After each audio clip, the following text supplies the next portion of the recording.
말씀을 시작하기 앞서 한 가지 부탁 말씀을 드립니다. 구독과 좋아요 버튼을 눌러주시고 댓글에 나무아미타불 혹은 여러분의 소원이나 고민을 적어주세요.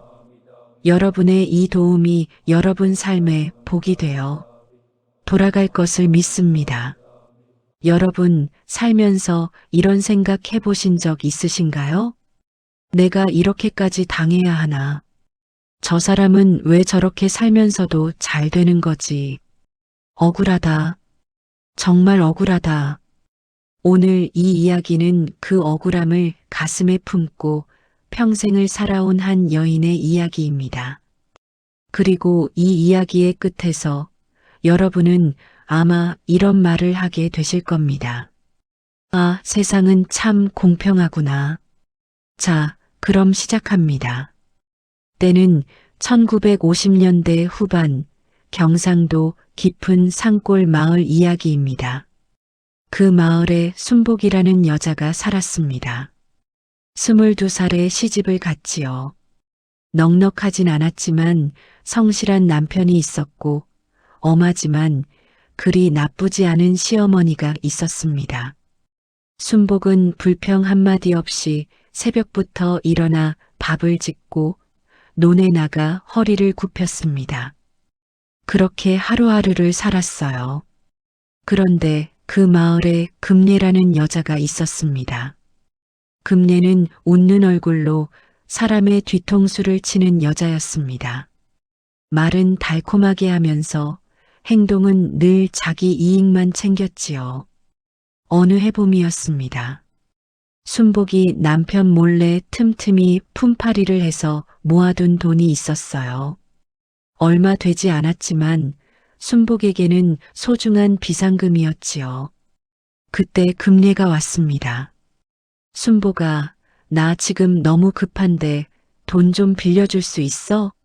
장에 다녀오면 바로 갚을게. 진짜야. 순복은 망설였습니다. 그런데 금례의 눈에 눈물이 맺혔어요. 순복은 그 눈물에 그만 마음이 녹아버렸습니다. 고이 모아둔 돈을 내어줬지요. 금례는 돌아서서 씩 웃었습니다.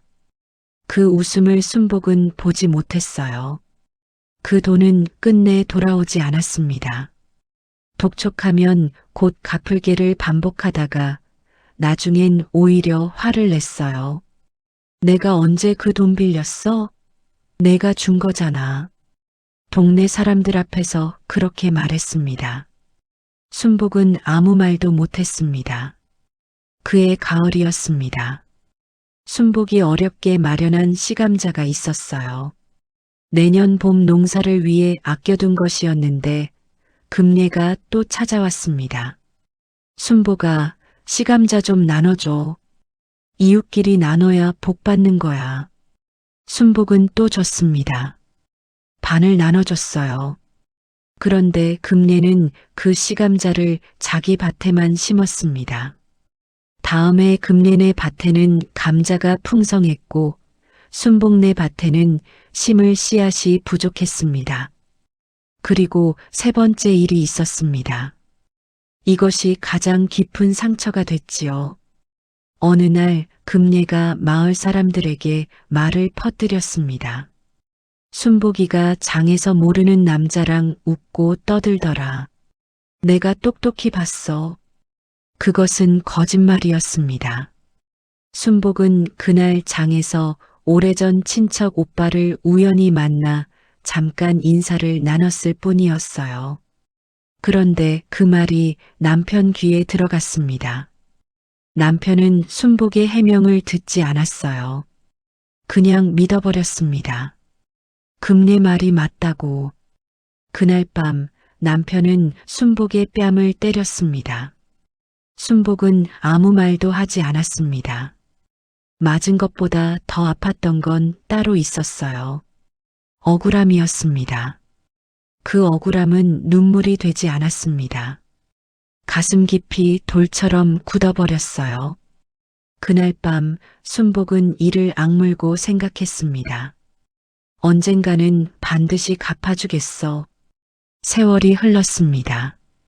그런데 이상한 일이 벌어졌어요. 금내는 갈수록 잘 살았습니다. 남편이 면장이 됐고 아들은 서울대학에 들어갔고 마을에서 제일 먼저 기와집을 올렸습니다. 장에 나가면 사람들이 먼저 인사를 했고 금내는 늘 웃으며 걸어 다녔어요. 반면 순복내는 가뭄에 흉년이 겹쳐서 빚이 늘어갔습니다. 남편은 몸이 약해졌고 아이들 학비 걱정에 잠 못 자는 밤이 많았습니다. 동네 사람들은 이렇게 말했어요. 순복이네는 복이 없나 봐. 착하게 살아도 저러네. 그 말이 순복의 가슴에 비수처럼 꽂혔습니다. 하루는 산 위에 있는 오래된 절에 올라갔습니다. 무릎을 꿇고 부처님 앞에 앉았어요. 그리고 마음속으로 물었습니다. 부처님, 정말 계신 건가요? 착하게 살면 복 받는다 했는데 저는 왜 이렇습니까? 나쁜 짓 한 저 사람은 왜 저렇게 잘 삽니까? 하늘이 정말 공평합니까? 대답이 없었습니다. 부처님은 그냥 눈을 감고 계셨어요. 순복은 눈물도 안 났습니다. 그냥 멍하니 앉아 있다가 내려왔어요. 그렇게 또 세월이 흘렀습니다. 순복의 아이들이 자랐습니다.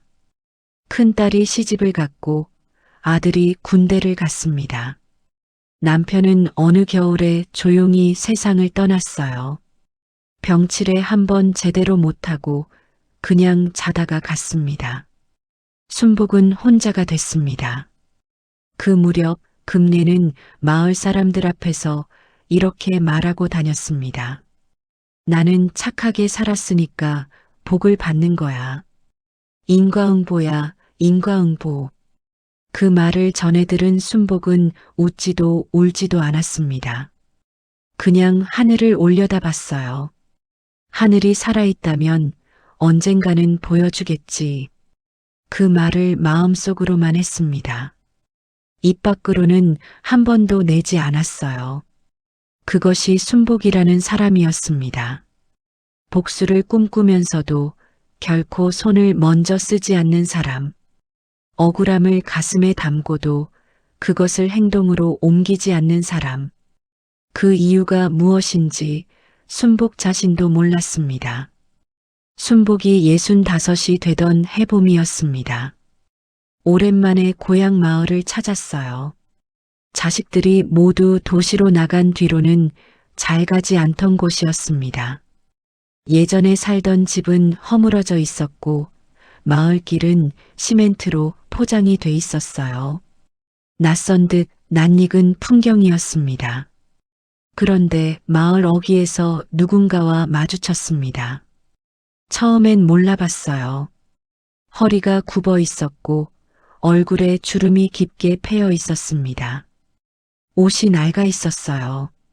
눈빛이 무언가에 쫓기는 것처럼 흐릿했습니다. 그런데 그 사람이 먼저 알아봤어요. 순복아. 순복은 그 목소리를 알아들었습니다. 금내였습니다. 순복은 말문이 막혔어요. 어쩐 일이야? 잘 지냈어? 금내가 먼저 말을 건넸는데 그 목소리가 예전과 달랐습니다. 교활하고 당당하던 그 목소리가 아니었어요. 무언가 무너진 사람의 목소리였습니다. 그 자리에서 순복은 금내의 이야기를 들었습니다. 면장이던 남편은 비리로 쫓겨났습니다. 마을 사람들 공금을 횡령한 것이 들통났어요. 남편은 재판을 받았고 면장 자리에서 내려온 뒤 사람들을 피해 다니다가 결국 쓸쓸히 죽었습니다. 마을 사람들은 장례식에 아무도 오지 않았어요. 서울대학을 나온 아들은 어떻게 됐을까요? 사업을 한다며 어머니 금내에게 돈을 빌렸습니다. 수차례에 걸쳐 모아둔 재산을 다 가져갔어요. 그리고 사업이 망하자 연락을 끊었습니다. 명절에도 오지 않았고 전화도 받지 않았습니다. 기와집은 빚 때문에 넘어갔습니다. 금내는 지금 마을 외곽의 낡은 방 한 칸에서 혼자 살고 있었어요. 몸이 아파도 병원 갈 돈이 없었습니다. 그리고 마지막으로 금례가 말했습니다. 순보가 나 있잖아. 그때 내가 너한테 너무 못됐지. 알고 있어. 그런데 이제 와서 어떻게 사과를 해야 할지 모르겠어. 그냥 미안해. 그 말을 하면서 금례가 울었습니다. 순복은 그 눈물을 가만히 바라봤습니다. 복수하고 싶었던 그 오랜 세월이 떠올랐어요. 뺨을 맞던 날 밤이 떠올랐습니다. 시감자를 빼앗기던 날이 떠올랐어요. 돈을 떼이고 아무 말도 못하던 그 순간이 떠올랐습니다. 그런데 이상하게도 통쾌하지 않았습니다. 순복은 그 자리에서 오래 생각했어요. 그리고 천천히 말했습니다. 금례야, 됐어. 그냥 잘 살아. 그게 다였습니다. 더 이상 아무 말도 하지 않았어요. 집으로 돌아오는 길에 순복은 절에 들렀습니다. 예전에 하늘이 살아있느냐고 물었던 바로 그 절이었어요. 부처님 앞에 앉아서 순복은 한참을 가만히 있었습니다. 그리고 처음으로 눈물이 났습니다. 억울해서 우는 눈물이 아니었습니다. 기쁘거나 통쾌한 눈물도 아니었어요. 그냥 오랫동안 무겁게 짊어지고 다녔던 무언가가 스르르 내려가는 느낌이었습니다. 그날 밤 순복은 꿈을 꿨습니다. 꿈속에서 한 스님이 나타났어요. 얼굴이 보이지 않는 스님이었는데 목소리는 깊고 따뜻했습니다. 스님이 말했습니다. 순복아, 내가 50년을 기다렸구나. 순복이 대답했어요. 기다린 게 아닙니다. 그냥 살았습니다. 스님이 고개를 끄덕였습니다. 그것이 바로 수행이다. 복수를 품고도 손을 쓰지 않은 것, 억울함을 안고도 악을 행하지 않은 것, 그것이 내가 모르는 사이에 쌓아온 공덕이다. 순복이 물었습니다. 그런데 스님, 저는 착하게 산 게 아닙니다. 저는 늘 복수를 꿈꿨어요. 마음속으로는 수없이 그 사람을 해코지했습니다. 스님이 말했습니다. 마음으로 꿈꾸는 것과 손으로 행하는 것은 다르다. 사람이 억울함 앞에서 복수를 꿈꾸는 것은 자연스러운 일이다. 그것을 죄라 하지 않는다. 죄는 그것을 행동으로 옮길 때 생겨난다. 너는 50년 동안 그 선을 넘지 않았다. 순복이 또 물었습니다. 그러면 금례는 왜 그렇게 된 겁니까? 하늘이 벌을 내린 건가요? 스님은 잠시 침묵했습니다. 그리고 말했어요. 벌이 아니다. 업이다. 순복이 조용히 들었습니다. 업이란 무엇인가? 씨앗이다. 사람이 심는 씨앗이다. 좋은 씨앗을 심으면 좋은 열매가 열리고 나쁜 씨앗을 심으면 나쁜 열매가 열린다. 그 씨앗은 남이 심어주는 것도 아니고 하늘이 심어주는 것도 아니다. 자기 자신이 매 순간의 말과 행동과 마음으로 심는 것이다. 스님은 계속 말했습니다. 금례는 평생 속임수로 씨앗을 심었다. 그 씨앗이 자라는 데는 시간이 걸렸다. 업은 서두르지 않는다. 그러나 반드시 거둔다. 가장 무서운 것은 자기가 심은 씨앗을 자기 자식이 대신 거두게 된다는 것이다. 아들이 어머니에게 한 짓을 보아라. 금례가 너에게 한 짓과 얼마나 닮아 있는가. 순복은 그 말에 가슴이 서늘했습니다. 그것은 통쾌함이 아니었어요. 슬픔이었습니다. 금례의 아들이 금례에게 한 짓은 금례가 순복에게 한 짓과 똑같았습니다. 돈을 빌리고 갚지 않는 것, 믿음을 이용하는 것, 그리고 뒤돌아서 외면하는 것. 금례는 그 씨앗을 아들에게 물려줬고 아들은 어머니에게 그 씨앗을 그대로 돌려줬습니다. 스님이 말했습니다. 그러니 복수하지 마라. 복수는 새로운 업을 만들어낼 뿐이다. 내가 칼을 들면 너도 칼을 맞는 씨앗을 심는 것이다. 복수하지 않는 것이 지는 것이 아니다. 복수하지 않는 것이 가장 현명한 승리다. 왜냐하면 업은 반드시 스스로 돌아오기 때문이다. 내가 갚지 않아도 된다. 하늘이 갚는 것도 아니다.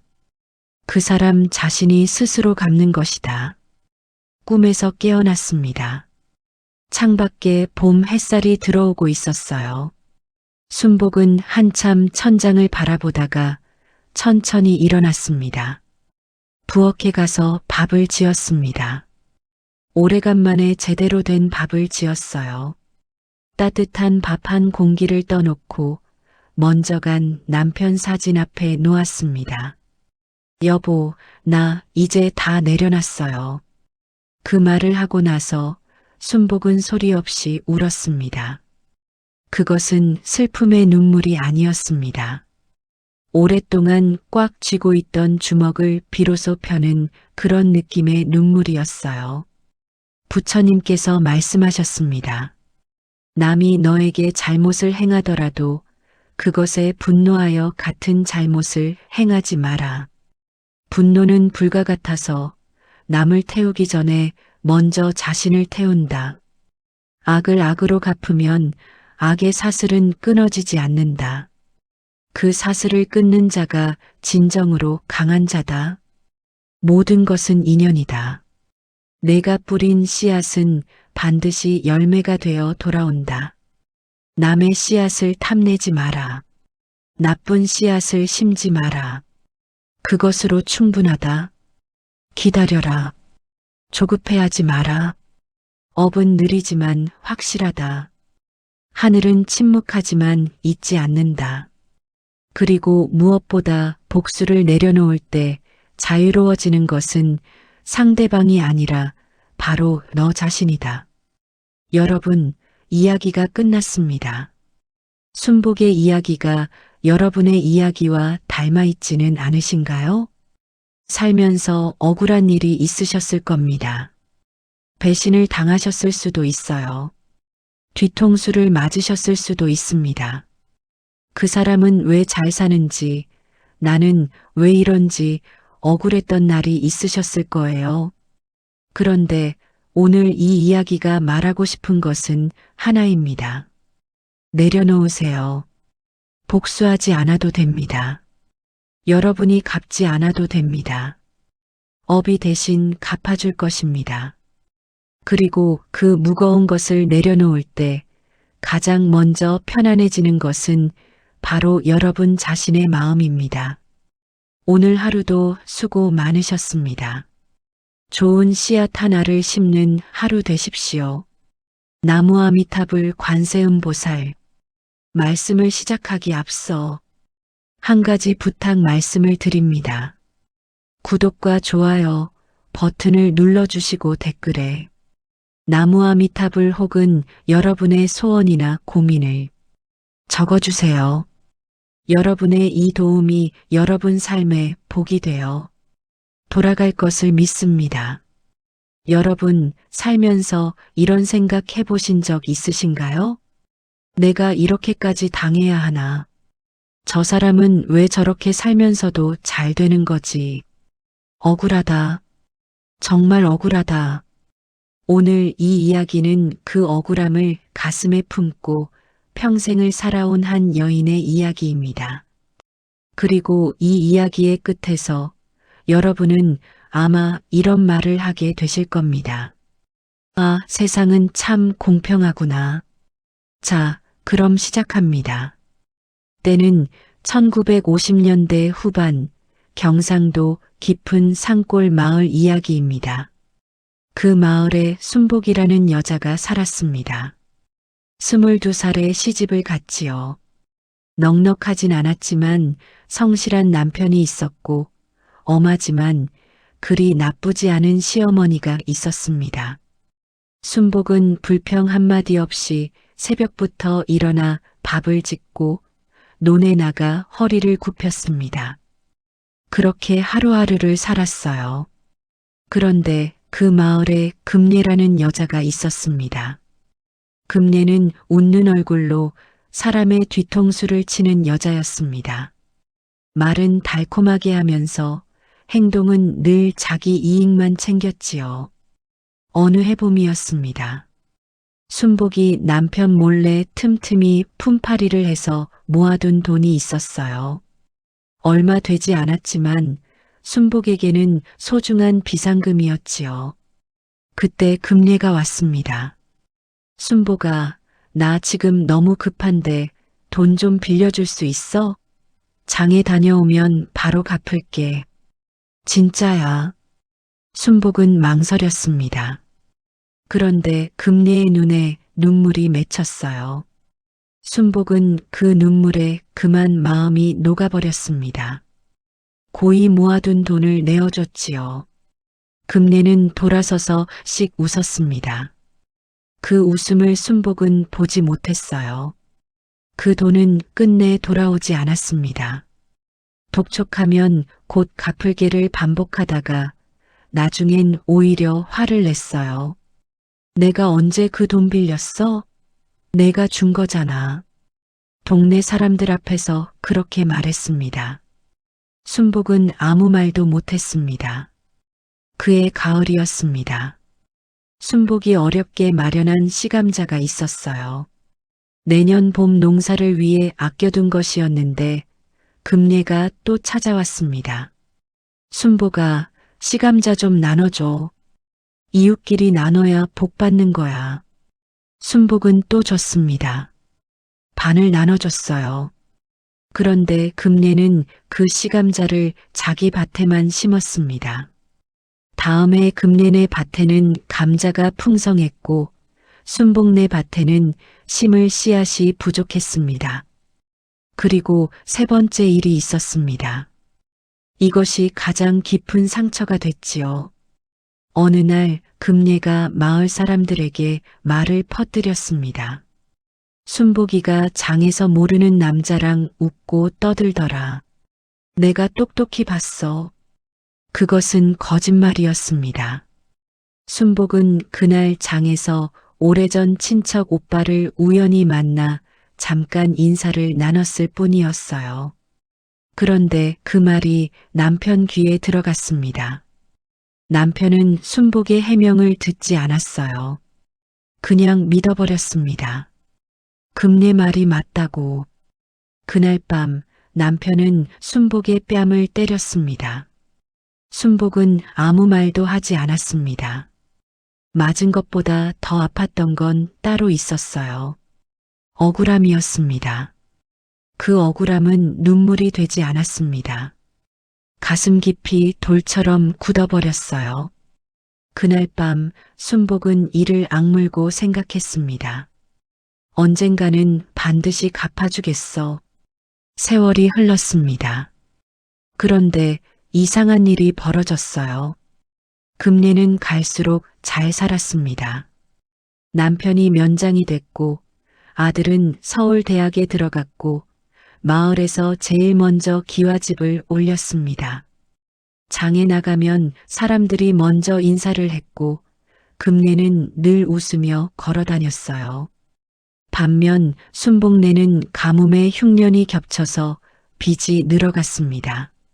남편은 몸이 약해졌고 아이들 학비 걱정에 잠 못 자는 밤이 많았습니다. 동네 사람들은 이렇게 말했어요. 순복이네는 복이 없나 봐. 착하게 살아도 저러네. 그 말이 순복의 가슴에 비수처럼 꽂혔습니다. 하루는 산 위에 있는 오래된 절에 올라갔습니다. 무릎을 꿇고 부처님 앞에 앉았어요. 그리고 마음속으로 물었습니다. 부처님, 정말 계신 건가요? 착하게 살면 복 받는다 했는데 저는 왜 이렇습니까? 나쁜 짓 한 저 사람은 왜 저렇게 잘 삽니까? 하늘이 정말 공평합니까? 대답이 없었습니다. 부처님은 그냥 눈을 감고 계셨어요. 순복은 눈물도 안 났습니다. 그냥 멍하니 앉아 있다가 내려왔어요. 그렇게 또 세월이 흘렀습니다. 순복의 아이들이 자랐습니다. 큰딸이 시집을 갔고 아들이 군대를 갔습니다. 남편은 어느 겨울에 조용히 세상을 떠났어요. 병치레 한번 제대로 못하고 그냥 자다가 갔습니다. 순복은 혼자가 됐습니다. 그 무렵 금례는 마을 사람들 앞에서 이렇게 말하고 다녔습니다. 나는 착하게 살았으니까 복을 받는 거야. 인과응보야, 인과응보. 그 말을 전해 들은 순복은 웃지도 울지도 않았습니다. 그냥 하늘을 올려다봤어요. 하늘이 살아있다면 언젠가는 보여주겠지. 그 말을 마음속으로만 했습니다. 입 밖으로는 한 번도 내지 않았어요. 그것이 순복이라는 사람이었습니다. 복수를 꿈꾸면서도 결코 손을 먼저 쓰지 않는 사람. 억울함을 가슴에 담고도 그것을 행동으로 옮기지 않는 사람. 그 이유가 무엇인지 순복 자신도 몰랐습니다. 순복이 65이 되던 해봄이었습니다. 오랜만에 고향 마을을 찾았어요. 자식들이 모두 도시로 나간 뒤로는 잘 가지 않던 곳이었습니다. 예전에 살던 집은 허물어져 있었고 마을길은 시멘트로 포장이 돼 있었어요. 낯선 듯 낯익은 풍경이었습니다. 그런데 마을 어귀에서 누군가와 마주쳤습니다. 처음엔 몰라봤어요. 허리가 굽어 있었고 얼굴에 주름이 깊게 패여 있었습니다. 옷이 낡아 있었어요. 눈빛이 무언가에 쫓기는 것처럼 흐릿했습니다. 그런데 그 사람이 먼저 알아봤어요. 순복아. 순복은 그 목소리를 알아들었습니다. 금례였습니다. 순복은 말문이 막혔어요. 어쩐 일이야? 잘 지냈어? 금례가 먼저 말을 건넸는데 그 목소리가 예전과 달랐습니다. 교활하고 당당하던 그 목소리가 아니었어요. 무언가 무너진 사람의 목소리였습니다. 그 자리에서 순복은 금례의 이야기를 들었습니다. 면장이던 남편은 비리로 쫓겨났습니다. 마을 사람들 공금을 횡령한 것이 들통났어요. 남편은 재판을 받았고 면장 자리에서 내려온 뒤 사람들을 피해 다니다가 결국 쓸쓸히 죽었습니다. 마을 사람들은 장례식에 아무도 오지 않았어요. 서울대학을 나온 아들은 어떻게 됐을까요? 사업을 한다며 어머니 금례에게 돈을 빌렸습니다. 수차례에 걸쳐 모아둔 재산을 다 가져갔어요. 그리고 사업이 망하자 연락을 끊었습니다. 명절에도 오지 않았고 전화도 받지 않았습니다. 기와집은 빚 때문에 넘어갔습니다. 금례는 지금 마을 외곽의 낡은 방 한 칸에서 혼자 살고 있었어요. 몸이 아파도 병원 갈 돈이 없었습니다. 그리고 마지막으로 금례가 말했습니다. 순복아, 나 있잖아. 그때 내가 너한테 너무 못됐지. 알고 있어. 그런데 이제 와서 어떻게 사과를 해야 할지 모르겠어. 그냥 미안해. 그 말을 하면서 금례가 울었습니다. 순복은 그 눈물을 가만히 바라봤습니다. 복수하고 싶었던 그 오랜 세월이 떠올랐어요. 뺨을 맞던 날 밤이 떠올랐습니다. 시감자를 빼앗기던 날이 떠올랐어요. 돈을 떼이고 아무 말도 못하던 그 순간이 떠올랐습니다. 그런데 이상하게도 통쾌하지 않았습니다. 순복은 그 자리에서 오래 생각했어요. 그리고 천천히 말했습니다. 금례야, 됐어. 그냥 잘 살아. 그게 다였습니다. 더 이상 아무 말도 하지 않았어요. 집으로 돌아오는 길에 순복은 절에 들렀습니다. 예전에 하늘이 살아있느냐고 물었던 바로 그 절이었어요. 부처님 앞에 앉아서 순복은 한참을 가만히 있었습니다. 그리고 처음으로 눈물이 났습니다. 억울해서 우는 눈물이 아니었습니다. 기쁘거나 통쾌한 눈물도 아니었어요. 그냥 오랫동안 무겁게 짊어지고 다녔던 무언가가 스르르 내려가는 느낌이었습니다. 그날 밤 순복은 꿈을 꿨습니다. 꿈속에서 한 스님이 나타났어요. 얼굴이 보이지 않는 스님이었는데 목소리는 깊고 따뜻했습니다. 스님이 말했습니다.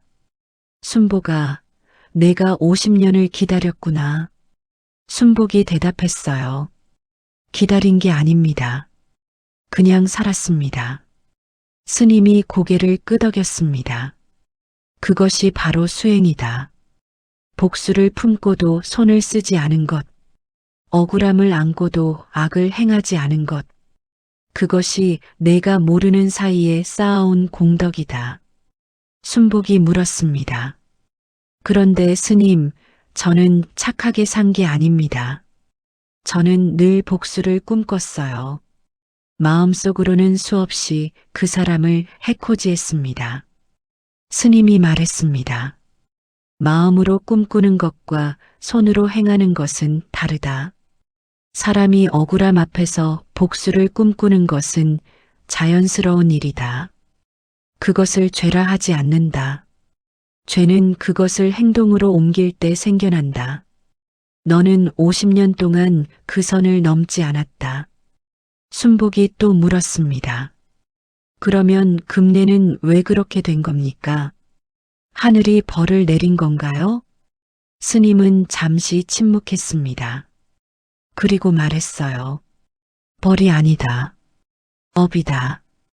순복이 조용히 들었습니다. 업이란 무엇인가? 씨앗이다. 사람이 심는 씨앗이다. 좋은 씨앗을 심으면 좋은 열매가 열리고 나쁜 씨앗을 심으면 나쁜 열매가 열린다. 그 씨앗은 남이 심어주는 것도 아니고 하늘이 심어주는 것도 아니다. 자기 자신이 매 순간의 말과 행동과 마음으로 심는 것이다. 스님은 계속 말했습니다. 금례는 평생 속임수로 씨앗을 심었다. 그 씨앗이 자라는 데는 시간이 걸렸다. 업은 서두르지 않는다. 그러나 반드시 거둔다. 가장 무서운 것은 자기가 심은 씨앗을 자기 자식이 대신 거두게 된다는 것이다. 아들이 어머니에게 한 짓을 보아라. 금례가 너에게 한 짓과 얼마나 닮아 있는가. 순복은 그 말에 가슴이 서늘했습니다. 그것은 통쾌함이 아니었어요. 슬픔이었습니다. 금례의 아들이 금례에게 한 짓은 금례가 순복에게 한 짓과 똑같았습니다. 돈을 빌리고 갚지 않는 것, 믿음을 이용하는 것, 그리고 뒤돌아서 외면하는 것. 금례는 그 씨앗을 아들에게 물려줬고 아들은 어머니에게 그 씨앗을 그대로 돌려줬습니다. 스님이 말했습니다. 그러니 복수하지 마라. 복수는 새로운 업을 만들어낼 뿐이다. 내가 칼을 들면 너도 칼을 맞는 씨앗을 심는 것이다. 복수하지 않는 것이 지는 것이 아니다. 복수하지 않는 것이 가장 현명한 승리다. 왜냐하면 업은 반드시 스스로 돌아오기 때문이다. 내가 갚지 않아도 된다. 하늘이 갚는 것도 아니다.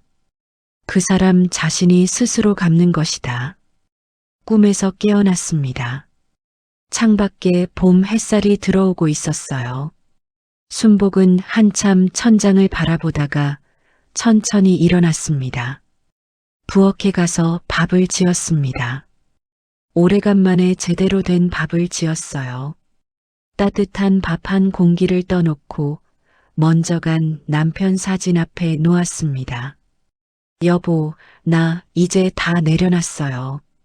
그 말을 하고 나서 순복은 소리 없이 울었습니다. 그것은 슬픔의 눈물이 아니었습니다. 오랫동안 꽉 쥐고 있던 주먹을 비로소 펴는 그런 느낌의 눈물이었어요. 부처님께서 말씀하셨습니다. 남이 너에게 잘못을 행하더라도 그것에 분노하여 같은 잘못을 행하지 마라. 분노는 불과 같아서 남을 태우기 전에 먼저 자신을 태운다. 악을 악으로 갚으면 악의 사슬은 끊어지지 않는다. 그 사슬을 끊는 자가 진정으로 강한 자다. 모든 것은 인연이다. 내가 뿌린 씨앗은 반드시 열매가 되어 돌아온다. 남의 씨앗을 탐내지 마라. 나쁜 씨앗을 심지 마라. 그것으로 충분하다. 기다려라. 조급해하지 마라. 업은 느리지만 확실하다. 하늘은 침묵하지만 잊지 않는다. 그리고 무엇보다 복수를 내려놓을 때 자유로워지는 것은 상대방이 아니라 바로 너 자신이다. 여러분, 이야기가 끝났습니다. 순복의 이야기가 여러분의 이야기와 닮아 있지는 않으신가요? 살면서 억울한 일이 있으셨을 겁니다. 배신을 당하셨을 수도 있어요. 뒤통수를 맞으셨을 수도 있습니다. 그 사람은 왜 잘 사는지, 나는 왜 이런지 억울했던 날이 있으셨을 거예요. 그런데 오늘 이 이야기가 말하고 싶은 것은 하나입니다. 내려놓으세요. 복수하지 않아도 됩니다. 여러분이 갚지 않아도 됩니다. 업이 대신 갚아줄 것입니다. 그리고 그 무거운 것을 내려놓을 때 가장 먼저 편안해지는 것은 바로 여러분 자신의 마음입니다. 오늘 하루도 수고 많으셨습니다. 좋은 씨앗 하나를 심는 하루 되십시오. 나무아미타불 관세음보살